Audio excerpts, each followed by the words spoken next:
Assalamualaikum warahmatullahi wabarakatuh dan salam sejahtera kepada semua penonton dan pendengar Studio Nona, podcast Studio Nona. Kita bersiaran langsung di Facebook, YouTube dan TikTok Wanita Berdaya Selangor setiap Jumaat jam 12.30 hari. Jangan lupa untuk like, share dan komen untuk tontonan masyarakat yang lain, insya-Allah. Baiklah, saya Muna Aizah Fadil, moderator untuk podcast Studio Nona. Hari ini akan bersiaran untuk membincangkan topik berkenaan wanita. Apabila kita sebut tentang wanita, apa yang tergambar sebenarnya? Kalau selalunya bila sebut tentang wanita, orang akan sebut ibu, isteri, tanggungjawab, memasak dan sebagainya. Itu sebenarnya rutin biasa, betul? Tetapi sebenarnya apa yang kita nak bawa pada hari ini adalah sesuatu yang besar, terutamanya kepada ekonomi negeri Selangor, dan tajuk kita pada hari ini, Wanita Berdaya Selangor atau nama pendeknya WBS, mencorak masa depan wanita Selangor. Nampak? Selangor sangat mementingkan keberdayaan, keupayaan wanita dalam menyumbang ekonomi dan sebagai aset yang penting dalam negeri Selangor. Dan panel kita hari ini, kita bawa bukan calang-calang orang, ya. Kita bawa seorang yang muda dan orang ini sangat saya kenal lama, dan beliau kini adalah merupakan seorang Ketua Pegawai Eksekutif di Wanita Berdaya Selangor. Mahu kenal? Beliau adalah Puan Faridah Abdul Samad dan kita kenalkan Puan Faridah. Ya, Assalamualaikum warahmatullahi wabarakatuh. Khabar baik, Alhamdulillah. Terima kasih Puan Muna. Lama tak jumpa. Ya, lama juga. Lama tak jumpa.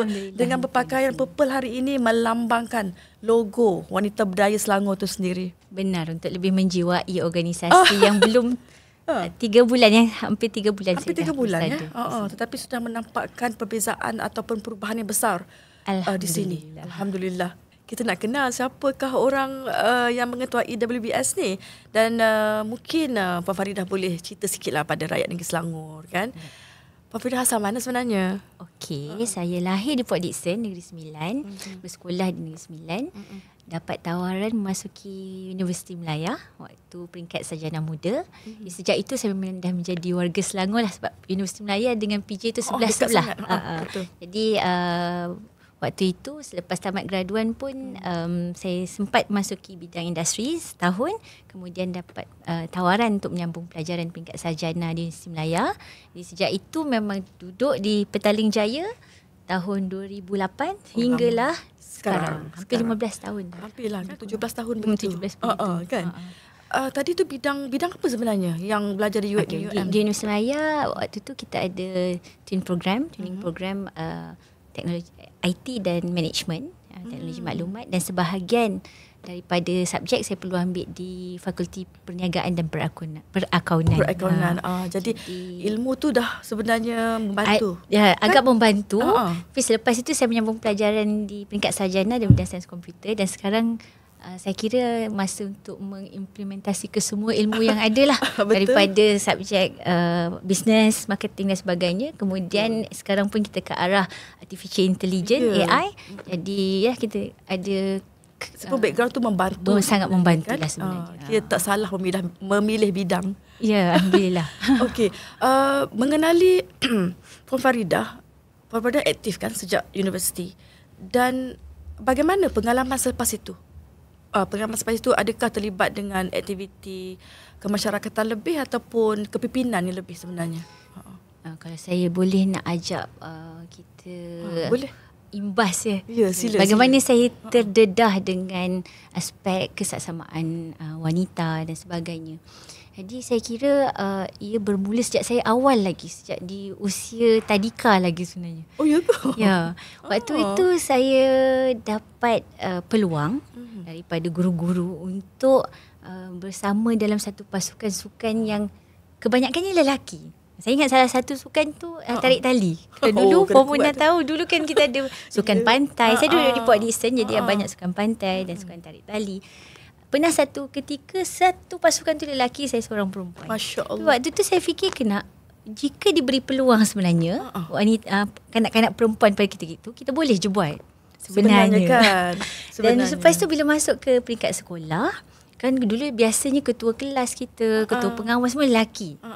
Tapi saya alhamdulillah dapat satu institusi pendidikan waktu tu di sekolah kebangsaan yang guru-guru sangat terbuka untuk ketua kelas pun boleh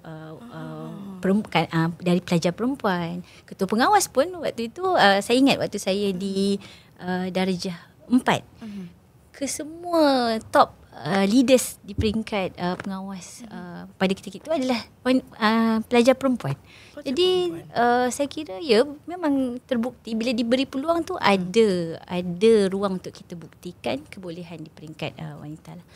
Jadi bila masuk ke selanjutnya saya kira kita akan terdedah lah dengan berbagai latar belakang wanita yang masing-masing mungkin ada pengalaman, pernah melalui proses diskriminasi, ditindas dan sebagainya. So dari itu membuka mata saya lah untuk memastikan setiap wanita ni diberi peluang yang sama untuk mereka menonjolkan potensi masing-masing. Masya Allah. Bukan untuk bersaing pada pandangan saya, lebih kepada untuk kita komplement, berkongsi idea, berdaya saing. Benar. Dengan lelaki ini apa juga idea yang kita ada, kita boleh menyumbang. Betul. Dan saya fikir sebenarnya Puan Farida juga terlibat juga dengan sebelum ini dengan WBS sebelum menjadi ketua eksekutif, betul?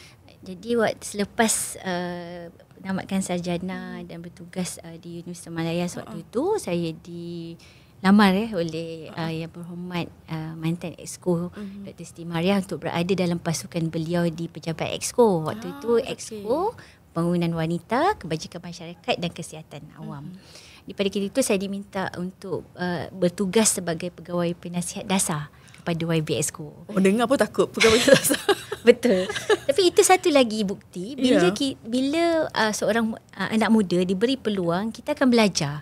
Walaupun mungkin dari sudut pengalaman tu kita sebelum ini dalam bidang penyelidikan dan bidang akademik, tapi bila diberi peluang untuk berada dalam pasukan dasar dan polisi beliau, saya banyak belajarlah sebenarnya. Dan pada ketika itu saya secara sejarahnya saya lah pegawai yang diamanahkan untuk membawa kertas cadangan penubuhan wanita berdaya Selangor ni. Dan pada ketika itu tidak ada langsung dalam fikiran yang saya akan ke sini satu hari nanti. Sebenarnya bermula tu nak menubuhkan kita membantu YB Exco lah. YB Exco diberi mandat oleh Yang Amat Berhormat Presiden Menteri Besar untuk menubuhkan satu agensi khusus wanita di peringkat negeri untuk melaksanakan program-program pemberdayaan wanita peringkat komuniti, kepimpinan, keusahawanan dan sebagainya. Dan probably to say Selangor negeri yang antara yang terawal mempunyai agensi wanita di peringkat negeri. Itu satu perkembangan besar, satu pencapaian yang perlu dibanggakan oleh rakyat Selangor sendiri. Kerana kita mempunyai sebuah syarikat yang mengkhususkan kepada pemberdayaan wanita ataupun kekuatan wanita. Betul? Dan mungkin bukan cabaran awal lah sebelum kita nak ke selanjutnya. Apa perasaan sebenarnya bila dilantik tiba-tiba jadi ketua pegawai eksekutif, CEO kepada sebuah organisasi yang besar? Saya dengar 80 termasuk penyelia semua 80 di bawah Puan Farida kurang. Kami di peringkat ibu pejabat kita ada dalam kurang 30 kaki tangan. Tapi di peringkat konstitusi, di peringkat kawasan kita ada dalam 56 penyelia Pusat Wanita Berdaya yang menjadi koordinator kepada program-program wanita dan peringkat komuniti lah. Jadi kalau ditanya perasaan, saya masih lagi sedang kita kata internalize lah ya. Cuba menjiwai tanggungjawab baru yang sebelum ini background saya dalam akademik, penyelidikan, kemudian ke peringkat dasar, di peringkat pentadbiran dan sekarang di bahagian korporat lah kita kata anak syarikat di mana Wanita Berdaya Selangor merupakan anak syarikat di bawah MBI Selangor. Jadi ada sedikit kelainan lah dari sudut kita perlu mempersiapkan diri untuk kita mentadbir dalam mengikut tata cara dan kepimpinan korporat yang ditetapkanlah di peringkat MBI. Betul. Dan saya kira ini satu cabaran kan? Yang alhamdulillah saya ambil secara positif lah dan alhamdulillah saya suka nak sebut di sini dengan pasukan yang sedia ada di Wanita Berdaya Selangor ni, semuanya anak muda yang sangat bertenaga, energetik dan passion terhadap apa tugas dan tanggungjawab mereka. Jadi itu sangat memberi saya semangat ya, dan membantu banyak saya dalam melaksanakan tugas. Ya, seorang yang muda tetapi mengetuai. Kita jumpa lagi sebentar lagi.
Bertemu kembali di Studio Nona.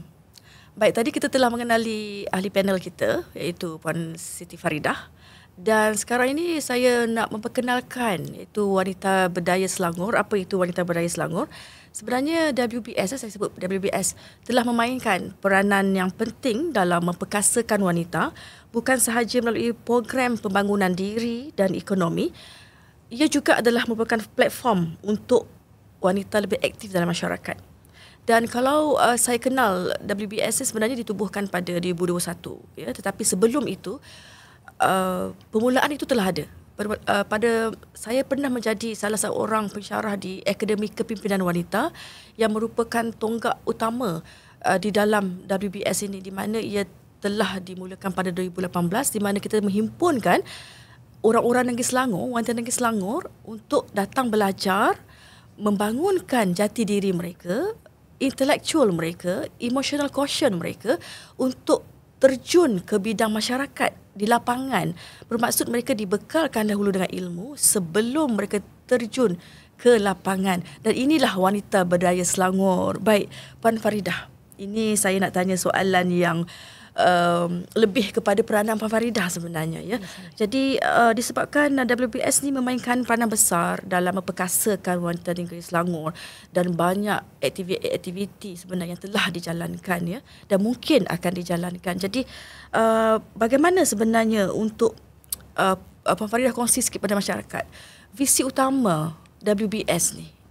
Baik, untuk Wanita Berdaya Selangor, dia memainkan peranan sebagai agensi pemberdayaan yang utama untuk kumpulan sasar kita adalah wanita lah seluruh Selangor.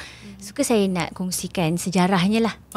Sejarahnya pada peringkat pentadbiran kerajaan negeri, kita telah menubuhkan apa yang dinamakan sebagai Pusat Wanita Berdaya. Oh, sebelum itu? Ya, sebelum itu lagi pada seawal tahun 2010. Pusat Wanita Berdaya ni adalah satu program yang kita laksanakan di peringkat wanita di komuniti. Untuk makluman semua, di negeri Selangor kita ada 56 Dewan Undangan Negeri, dan setiap Dewan Undangan Negeri itu kita ada penyelia lah, 56 penyelia. Jadi mereka ini bertanggungjawab untuk laksanakan program komuniti, dan bila setelah hampir sedekat pelaksanaan program-program PWB di peringkat komuniti, kita mengenal pasti ada di kalangan wanita ni sebenarnya berpotensi, tapi mereka ini tidak ada peluang untuk menyambung pelajaran lebih tinggi dan sebagainya, kan, disebabkan mungkin kekangan ekonomi keluarga, ada yang dah berkahwin awal, kemudian tak dapat menyambung pelajaran. Jadi daripada itu, pada tahun 2019 kita menumbuhkan Akademi Kepimpinan Wanita, sebenarnya untuk memberi peluang kepada wanita-wanita yang mungkin tak ada peluang sebelum dia nak sambung pelajaran. Betul. Ada yang saya jumpa tu anak anaknya ada 5 orang, semuanya masuk Maktab Rendah Sains Semara. Wow. Tapi beliau sendiri bersekolah hanya tamat tingkatan 5 kerana ada kekangan kewangan keluarga. Tak dapat dinafikan. Ya, betul. Jadi beliau antara pelajar AKW kita, kohort pertama yang cemerlang, ya, Akademi Wanita yang cemerlang, dan selepas menjadi penyelia Pusat Wanita Berdaya, beliau menjadi ahli majlis sekarang. Jadi itulah hasrat pihak kerajaan negeri untuk pastikan tidak ada wanita yang tercicir daripada arus pembangunan Selangor, yang mana Selangor kita ada tagline maju bersama. Jadi kita nak semua sama-sama maju. Tak ada yang tertinggal. Kita ketinggalan, betul. Benar. Macam contoh tadi Puan Farida sebut wanita yang ketinggalan dari sudut pelajaran ataupun kurang kewangannya tetapi dibawa masuk sebagai pelajar. Dan adakah setakat ini berapa ramai sebenarnya yang telah terlibat dalam contoh tadi kan Puan Farida kata daripada terus jadi ahli majlis. Apa sebenarnya yang diberi kepada mereka? Baik. Untuk 100 orang pelajar setiap kohort yang kita ambil dalam Akademi Kepimpinan Wanita sekarang dah masuk kohort keempat. Hampir di hujung lah. Dan hampir bergraduasi mereka ni telah tamat kuliah pengajian sebanyak 10 kuliah. Jadi saya kira in total graduan kita dalam 248. Ramai. Ya, daripada 3 kohort sebelum ni. Jadi kohort yang keempat ini dalam 100 pelajar yang mendaftar dan mengikuti pengajian. Di mereka ini kerajaan negeri biayai pengajian mereka di Akademi Kepimpinan Wanita sepenuhnya. Sepenuhnya dibiayai mengikuti, ada 3 komponen dalam program ni. Kita ada kuliah pengajian yang mana 10 subjek. Puan Munah pun salah seorang tenaga pengajar yang dulu. Jadi keduanya adalah sesi mentoring. Jadi selain daripada mengikuti kuliah, belajar dalam kelas, mereka juga ada peluang untuk belajar dari pengalaman mentor-mentor yang kita jemput. Kebanyakan mereka adalah kepimpinan tertinggi lah di peringkat kerajaan negeri, di peringkat pembuat dasar. Jadi mereka dapat orang kata hands-on training daripada mentor-mentor ini. Itu yang kedua. Ketiga, komponennya adalah mereka juga diberi grant untuk melaksanakan projek lapangan. Macam fieldwork lah orang kata. Jadi mereka kena implement apa mereka belajar dari kelas, apa yang dia pelajari dari sesi pengalaman bersama mentor, diterjemahkan kepada projek kerja lapangan bersama dengan komuniti. Itu maksudnya dia bukan setakat teori, tetapi dilaksanakan. Benar. Dan ini sama dengan dasar wanita Selangor. Ya, ini memang selaras dengan matlamat di bawah dasar wanita Selangor dan Pelan Tindakan 2024-2026. Yang mana ini adalah proses untuk kita mempercepatkan perwakilan wanita sebagai pembuat keputusan. Jadi bila kita dah equip mereka dengan segala kemahiran ilmu, jadi mereka lebih berkeyakinan untuk pergi ke peringkat lebih tinggi. Macam saya sebut tadi, ibu tadi tu walaupun asalnya beliau sebenarnya pegawai kebajikan di Pusat Khidmat, kemudian menjadi penyelia PWB, kemudian menjadi ahli majlis. Jadi kita nampak end game-nya untuk proses kita nampak hala tuju tu cantik. Ya, alhamdulillah. Jadi mungkin selain daripada tu mungkin apa lagi program-program yang telah dilaksanakan di bawah, kalau boleh ceritakan? Jadi untuk Wanita Berdaya Selangor, selain menjadi agensi yang membangunkan dasar wanita, kita juga perlu memantau pelaksanaan dasar dan polisi wanita di seluruh negeri Selangor. Di salah satu agenda lain yang kita menjadi tunggak lah matlamat utama dalam dasar wanita itu adalah pengarus pendanaan gender. Ini yang saya sebut dari aspek kita nak pastikan setiap wanita punya peluang yang sama. Ada akses kepada akses yang sama kepada peluang tersebut. Jadi pengarus pendanaan gender ni kita mulakan projek rintisnya di peringkat jabatan-jabatan dan agensi kerajaan untuk kita pastikan semua polisi, dasar, program, inisiatif yang dibangunkan oleh jabatan, agensi kerajaan semua menggunakan lensa gender lah. Gender ni kalau kita sebut orang ingat perempuan je. Tidak. Gender ni nak pastikan kumpulan sasar yang berbeza, dia memerlukan keperluan yang berbeza. Maksudnya kalau lelaki keperluannya, kalau perempuannya ada keperluannya. Jadi itu yang dilaksanakan di Selangor ini. Di Selangor. Dan alhamdulillah kita dah selesai projek rintis kepada 7 jabatan dan agensi, dan tahun ni tahun terakhir untuk kita laksanakan bersama 4 lagi agensi. Dan dapatan ni menarik sebenarnya bila saya sendiri sewaktu di Pejabat Exco menjadi salah seorang gender focal point untuk projek ini. Bila kita masuk ke salah satu jabatan, kita memang mendapati bukan saja isu diskriminasi dari sudut gaji yang berbeza, dari sudut adanya kes-kes gangguan seksual dan sebagainya, tapi dari sudut pengagihan tugas yang tidak sekata antara lelaki dan wanita, dan keperluan klien kita. Sebagai contoh, kalau saya boleh bagi, ada kaki tangan dalam satu pasukan penguat kuasa di satu daerah, semuanya perempuan.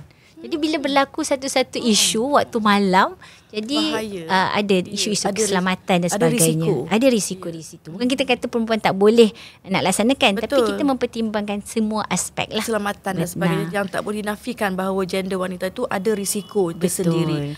Okey, jadi macam nampak menarik lah kalau wanita di Negeri Selangor ni dengar ni.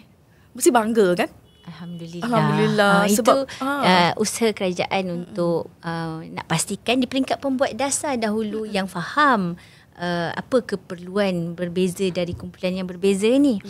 Jadi selepas tu, selain itu, kita ada, selain dari program-program Pusat Wanita Berdaya di peringkat wanita di komuniti, mereka ada program-program yang membangunkan kapasiti wanita di komuniti lah, yang mungkin dia tak ada akses nak ke peringkat negeri, tapi di komuniti mereka boleh terlibat dalam program-program kemahiran kita, meningkatkan kapasiti mereka dalam aspek keusahawanan dan sebagainya.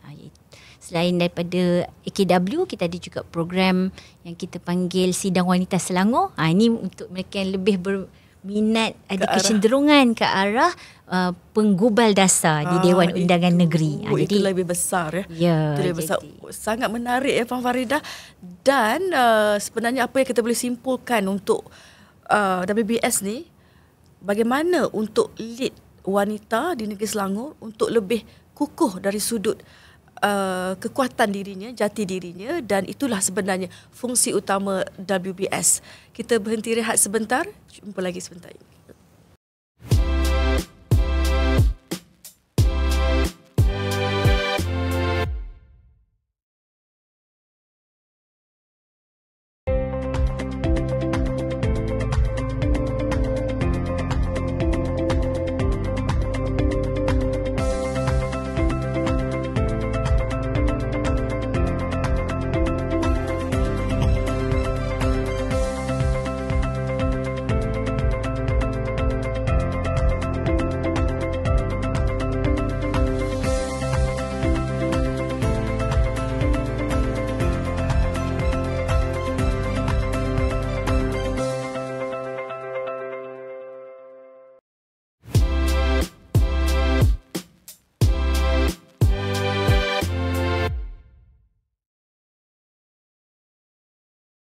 Kembali bersama di studio Nona.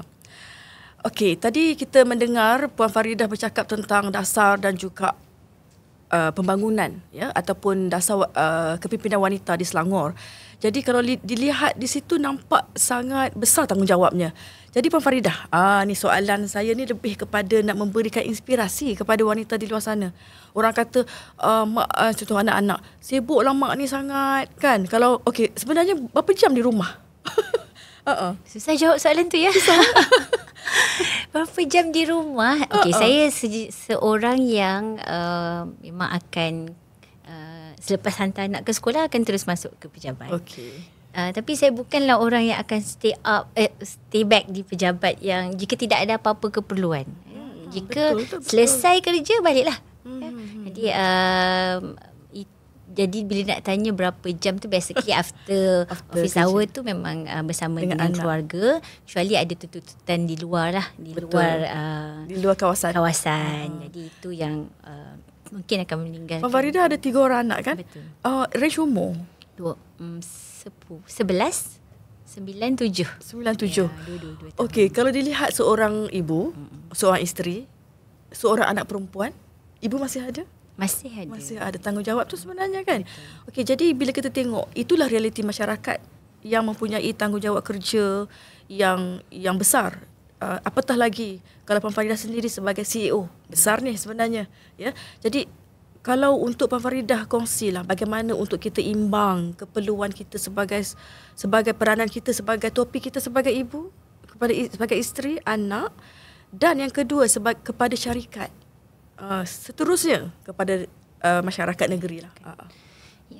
Satu perkara yang menjadi dasar wanita juga untuk kita kongsikan kepada semua wanita supaya sentiasa encourage pasangan masing-masing bahawa tanggungjawab berkeluarga ni bukan tanggungjawab ibu kan. Tanggungjawab menjaga anak-anak ni bukan tanggungjawab ibu semata-mata. Jadi jika ditanya kepada saya, dari awal kita selalu berbincang tentang perkongsian bersama ataupun shared responsibility itulah. Jadi jika tak ada perbincangan itu berlaku, memang mustahil untuk kita dapatkan satu komitmen secara bersama untuk dari sudut membagi masa dan sebagainya. Sebagai contoh, masing-masing mungkin ada komitmen dan tanggungjawab yang berlainan berbanding dengan yang lain. Macam yang disebut tadi, kita ada anak-anak, ada dari kalangan kaki tangan saya ramai anaknya ya. Jadi pun juga menjadi satu perhatian di peringkat kita sebagai majikan untuk kita memahami setiap daripada kaki tangan ini apa keperluan masing-masing, apa tanggungjawab masing-masing. Jadi key word saya mungkin shared responsibility itulah. Biasa berkomunikasi dengan pasangan, especially untuk wanita yang ada anak-anak sebagainya, untuk kita sama-sama berkongsi tanggungjawab tersebut. Dan sebab kita sama-sama bekerja untuk mencari nafkah, dan masa yang sama kita sama-sama ada tanggungjawab keluarga, dan kita juga sama-sama nak memberi kepada masyarakat. Jadi saya kira perkara itu kita perlu susun atur. Tidak ada satu penyelesaian yang boleh sesuai untuk semua orang. Betul. Saya suka dengan terma tadi tu, shared responsibility. Ini yang perlu difahami kan. Sebab tadi saya suka bila Puan Faridah kata bukan sakat perempuan saja yang kena pikul tanggungjawab tu.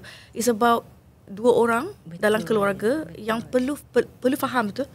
Dan kefahaman ini sangat penting untuk keseimbangan. Betul. Jadi macam mana kalau boleh Puan Faridah share juga, okeylah, mungkin Puan Faridah boleh bagi tips sikit lah untuk kalau Puan Faridah kena pergi overseas lah contohnya. Bagaimana tu kita nak susun tu? Mungkin dekat sini kadang-kadang untuk ibu-ibu muda untuk belajar daripada Puan. Itu satu situasi yang sangat mencabar. Saya ada pengalaman sebelum ni waktu bertugas pejabat Exco. Dalam 1 bulan 30 hari tu saya hanya ada kurang 10 hari di rumah. Yang lain tu ada tugasan di luar, sama ada di luar negeri ataupun di luar negara yang perlu diberikan. Jadi perkara itu kita perlu susun awal lah dan menjadi seorang wanita yang memilih untuk berada dalam kerjaya sebegini, dan dalam masa yang sama memilih untuk berkeluarga dan mempunyai tanggungjawab, kita perlu ada kemahiran lah. Kita equip diri kita untuk kemahiran menyusun dan mengatur. Macam tadi bila ditanya, jika ada tugasan di luar dan sebagainya, saya memang tidak ada pembantu di rumah. Masya Allah, untuk makluman semua. Tapi kita ada banyak pilihan sekarang. Kita ada penjaga yang boleh datang ke rumah per hour kan, yang boleh dibayar mengikut jam dan sebagainya. Atau kita ada pengasuh di rumah yang kita boleh hantar dan taskar dan sebagainya. Dan saya alhamdulillah memang mendapat sokongan daripada kedua ibu bapa saya untuk membantu. Yang betul, yang penting sistem sokongan tu perlu kuat. Kita perlu explore, sebab kadang-kadang sistem sokongan tu ada di sekeliling kita. Ada sebenarnya. Cuba kita kena bijak untuk pilih. Benar. Baik. Kalau dilihat daripada sifat wanita Puan Faridah ni, mesti ada role model, mesti ada figura yang sebenarnya untuk Puan Faridah kata, okey, aku kena buat ni. Siapa dia? Tak tahu juga. Kalau keseluruhannya, sebab saya dulu dalam bidang akademik, kemudian di dalam pentadbiran, buat dasar, dan sekarang di peringkat agensi kerajaan. Saya kira yang saya sangat banyak belajar adalah Dr. Siti Mariah lah. Dr. Siti Mariah. Yang bersama membawa, memperkenalkan saya dalam bidang aktivisme.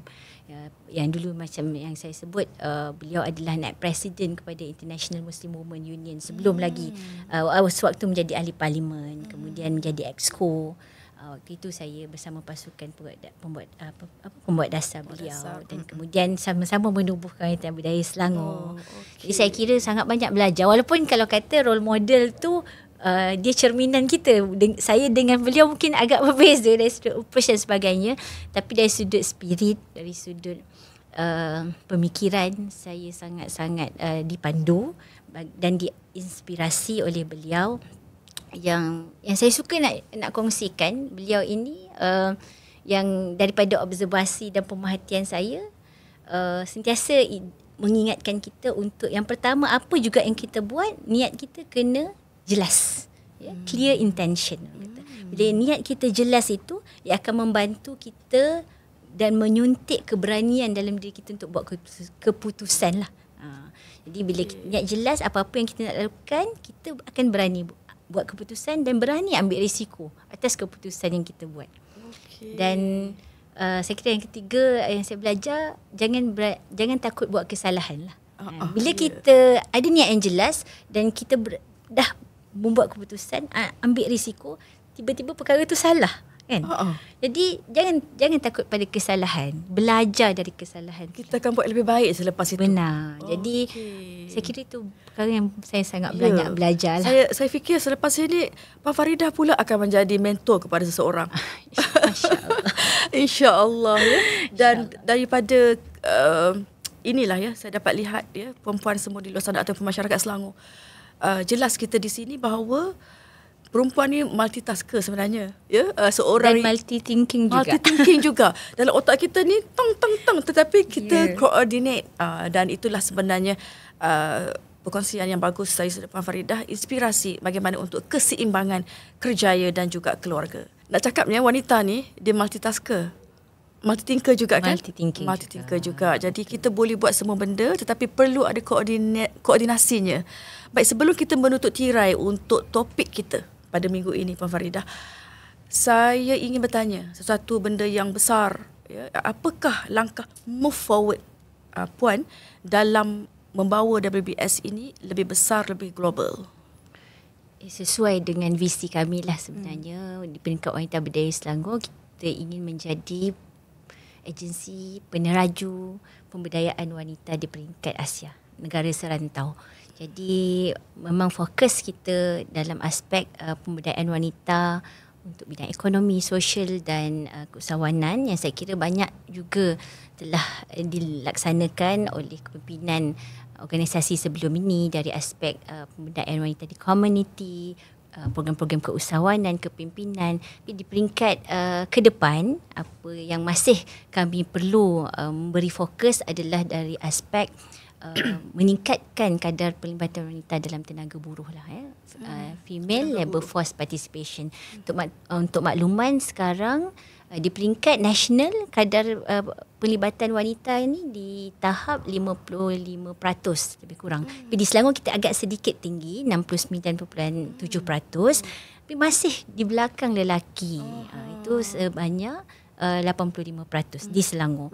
Jadi fokus untuk Wanita Berdaya Selangor pada tahun ini khususnya adalah untuk kita memulakan inisiatif meningkatkan partisipasi wanita dalam tenaga buruh, supaya mereka ini mendapat satu tahap ekonomi yang lebih baik lah untuk individu maupun yang berkeluarga.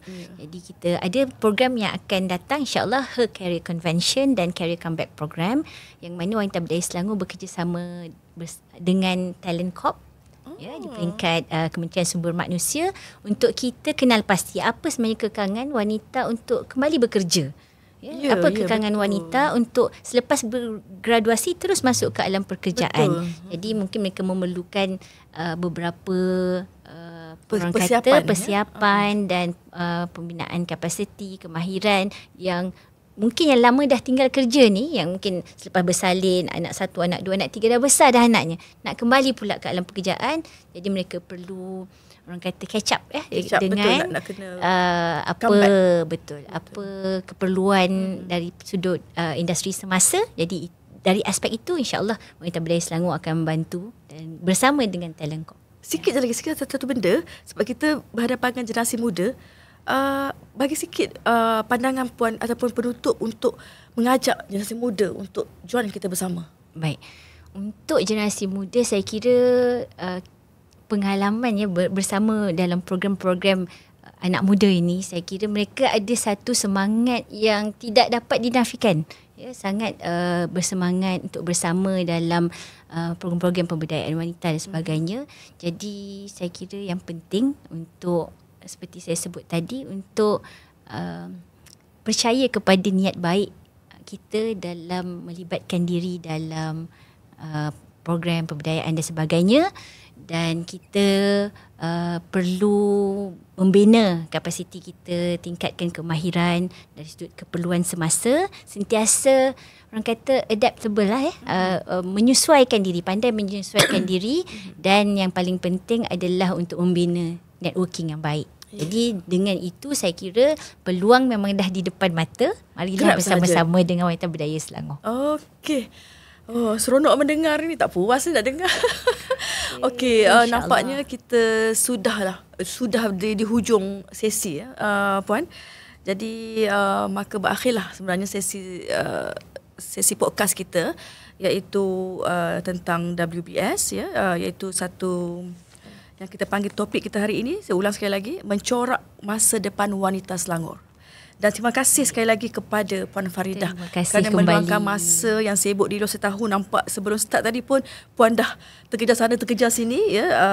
Sebenarnya pandangan Puan itu sangat berimpak tinggi untuk wanita khususnya di negeri Selangor, malah mungkin di Malaysia sebenarnya. Dan diharapkan perkongsian ini dapat memberi manfaat kepada kita semua. Sebelum kita menutup tirai, ingin saya nyatakan, kongsikan kata-kata ini. Wanita bukan hanya pelengkap dalam masyarakat, namun pemacu perubahan dan kejayaan. Keberanian untuk melangkah, keinginan untuk belajar dan keazaman untuk berjaya adalah kunci kepada masa depan yang lebih gemilang. Apabila wanita berdaya, seluruh masyarakat akan maju bersama. Betul? Betul. Jangan lupa share, like dan komen Studio Nona di medsos masing-masing. Hingga kita berjumpa lagi. Assalamualaikum dan salam sejahtera.